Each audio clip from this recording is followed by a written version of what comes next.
All right, so let's call it out here. If you have been designing websites for 5 or more years, you are doing a lot more than just designing websites, right?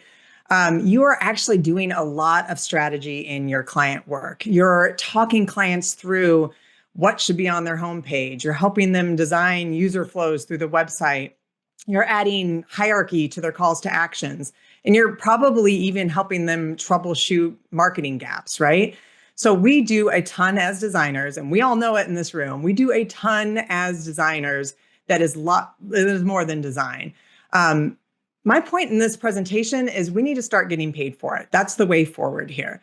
So that's what we're going to talk about, is how you can start to get paid and how you can bring that strategy into your design business. Hi, I'm Connie Holen. If we haven't met, I am a web designer and digital strategist for boutique fitness studios. And I've been using that title for going on 10 years now, both the digital strategist part and the boutique fitness studios niche that I'm in. And we're going to talk about more of those and why that's important to the way I present myself to the world later on in this presentation. Here we are, 2025. AI is everywhere, right? We see it everywhere.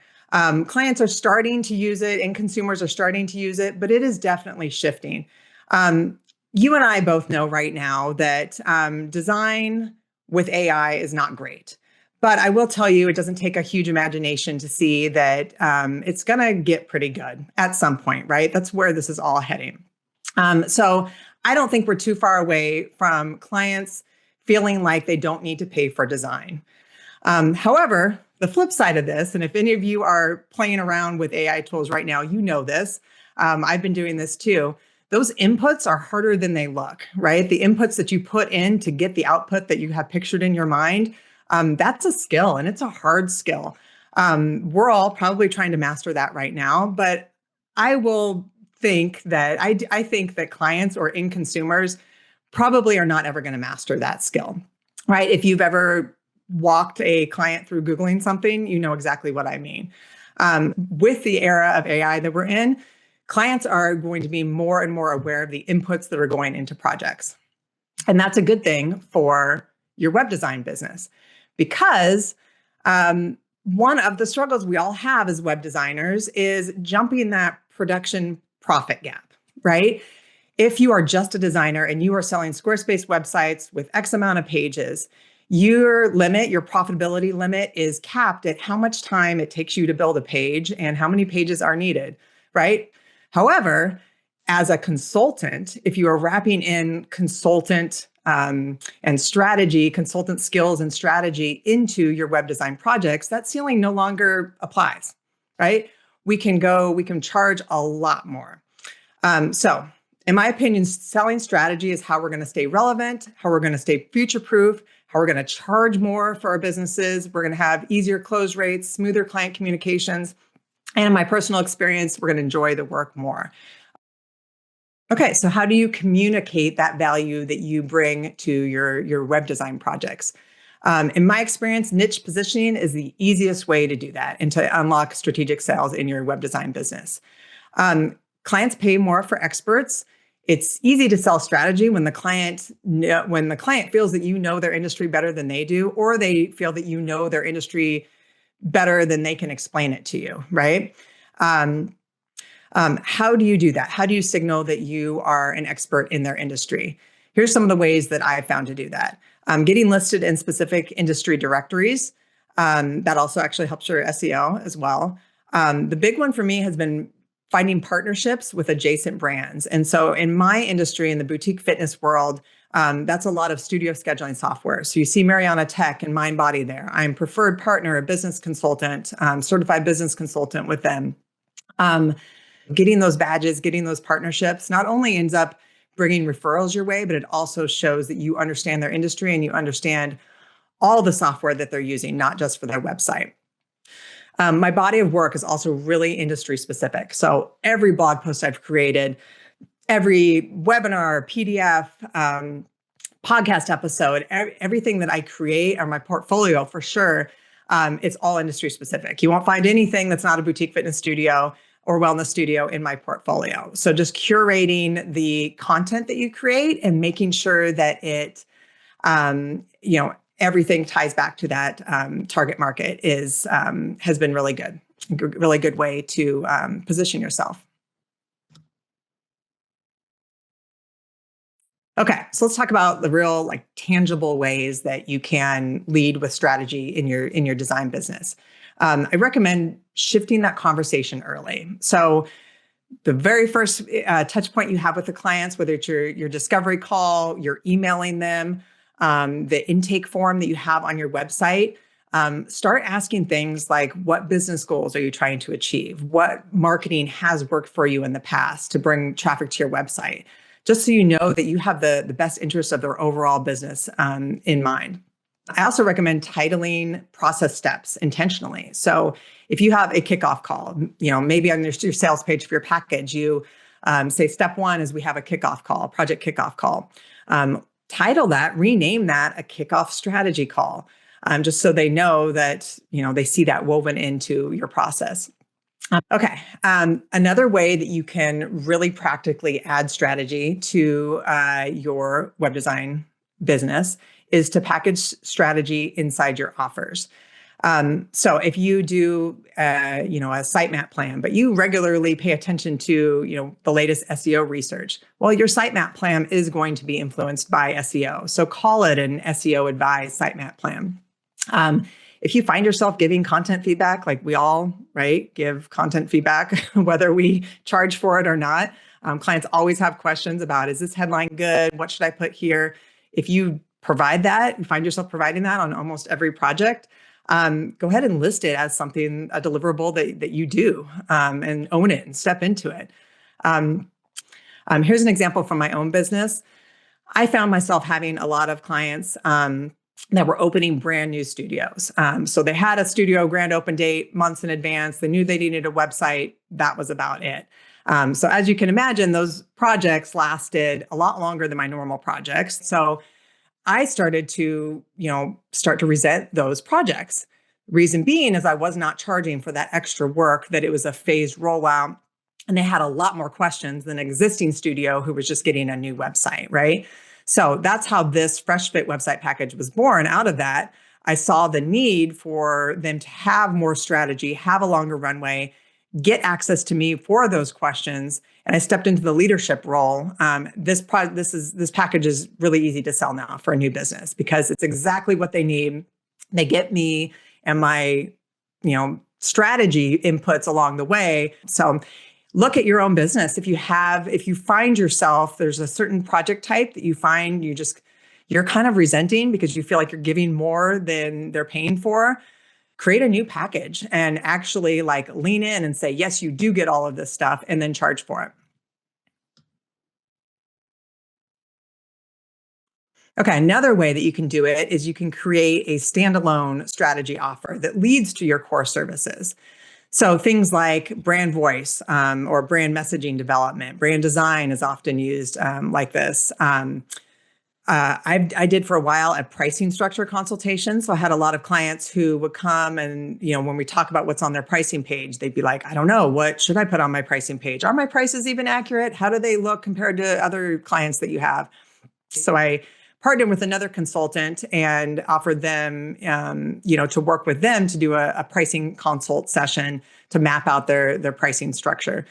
So things like that, just think about what your clients need and see how you can kind of offer little piecemeal standalone strategy offers that increases the value of your business and what you bring to their business.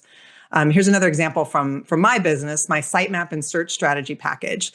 So this is basically all of us getting organized, doing the research, making sure that a big existing site that we're not going to hurt their SEO by redesigning. It's doing their, keyword research, what traffic is coming to their site, URL mappings, all of that stuff, right?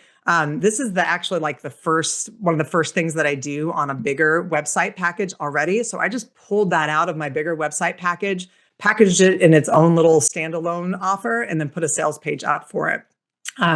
This has been really handy. So some clients who even think they're going to do their own website themselves, or they don't know how big their website needs to be, who's had a client that's been in that situation, I can direct them towards this package and say, well, this will get you everything. This will get you answers you need to answer that question of how big your site needs to be, because we don't want to lose anything that's already doing, right?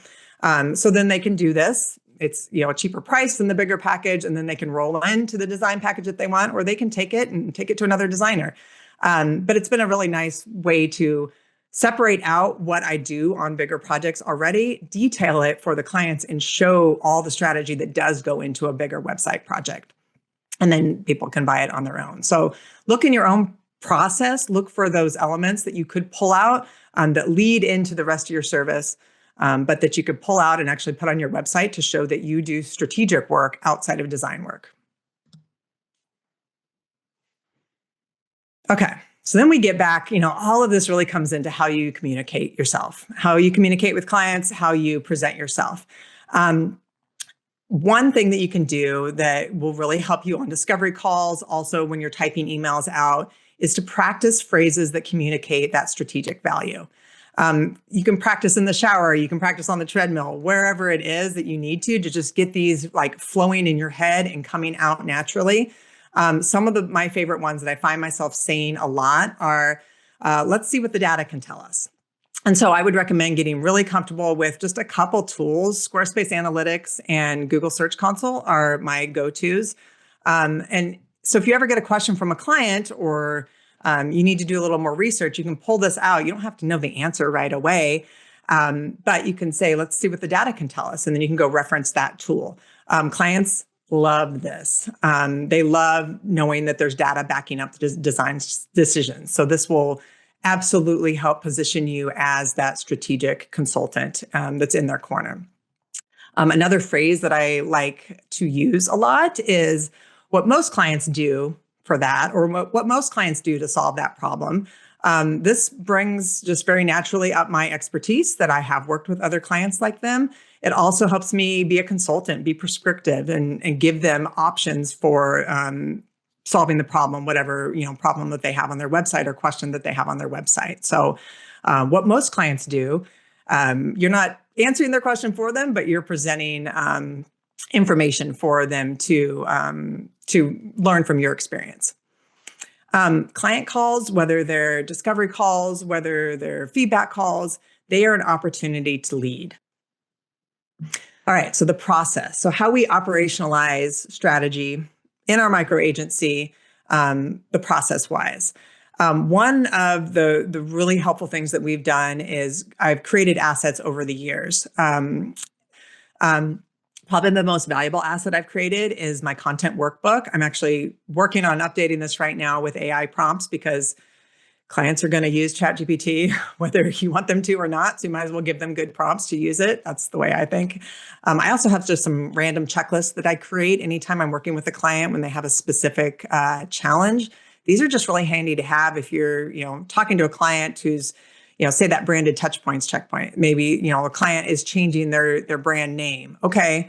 Hey, you also need this checklist, because these are the other places that you need to look to update your brand name, right? So having those resources, and again, I didn't just sit down and create all of these in one sitting. They've developed over time, but they are all very specific. They all have in the title somewhere is for boutique fitness studios. Like they're all very specific for the clients that I work with.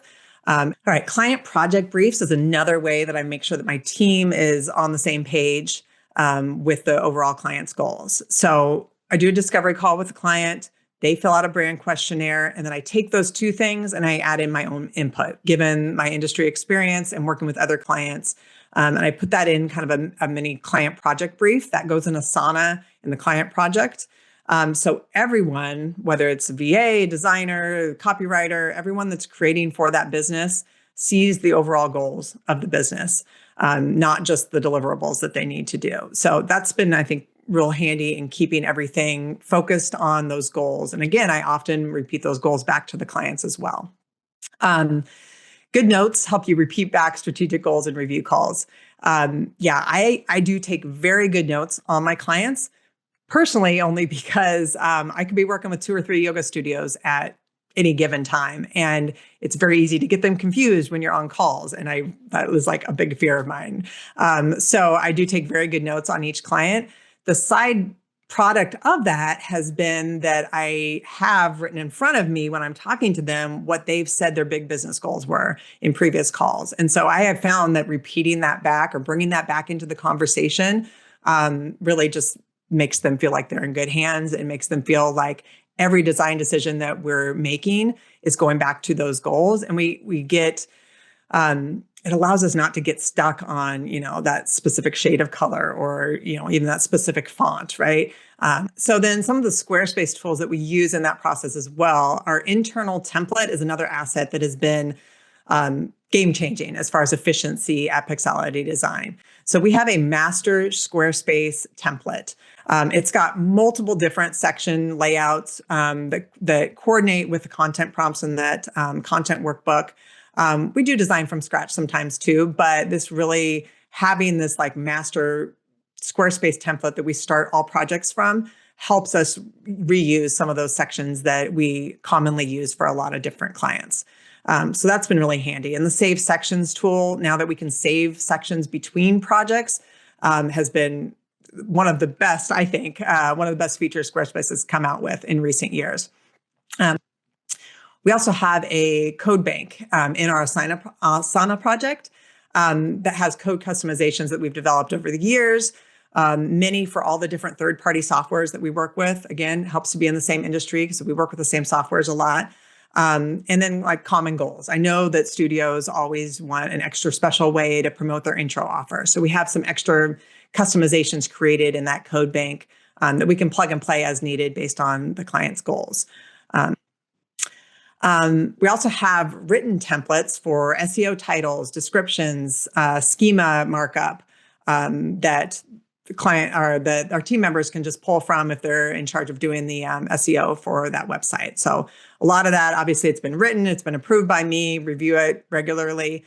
But those are things that go into every process. And those are things that I know that those templates are there and they're being followed by my team, that I know that the right stuff is getting in the right place. Okay, so if you are looking to go from solo web designer to a micro agency or with a small team, my biggest tip for you is that industry-specific knowledge and ultra-relevant systems to deliver that strategy at scale is going to be what's going to make that possible. Absolutely step into the leadership of being the consultant expert in the industry, but create assets and create systems that allow your team to implement that for you. Overall, I think this move for me is what has allowed me to charge higher prices and without bottlenecking myself, getting my time back over the years. If you want more profits per project, you want clients who trust you more, you want a business with space to evolve beyond pure production, I believe selling strategy is the path forward. Clients can use AI tools. They're going to start playing with them more and more. But if they don't know the inputs to put into those AI tools, if they're not clear on the things that they need to put into it, they're not going to get the outputs that are going to help their business. And they're not going to get the outputs that they want. And they're going to go looking for someone to help them with that. So clarity is for sale. Incorporating that strategic consultant role into your web design projects is what's going to make you a profitable business going forward and what's going to make your design business last. Here's my challenge for you. Choose one shift to start this month. Either add some new discovery call questions, add a new productized service or a strategy-only intro offer, or explore some niches that you've worked in the past and see if you can't position yourself with either even greater authority in that niche. So pick one of these and try it out this next month. Pick another one the following month and start moving towards being more of a strategic consultant web designer and not just a designer. Thank you for being here. I'd love to continue the conversation. If you'd like to reach out, my website is pixalitydesign.com. Email's Connie@pixalitydesign.com, and you can find me on Instagram @pixalitydesign. Thank you so much.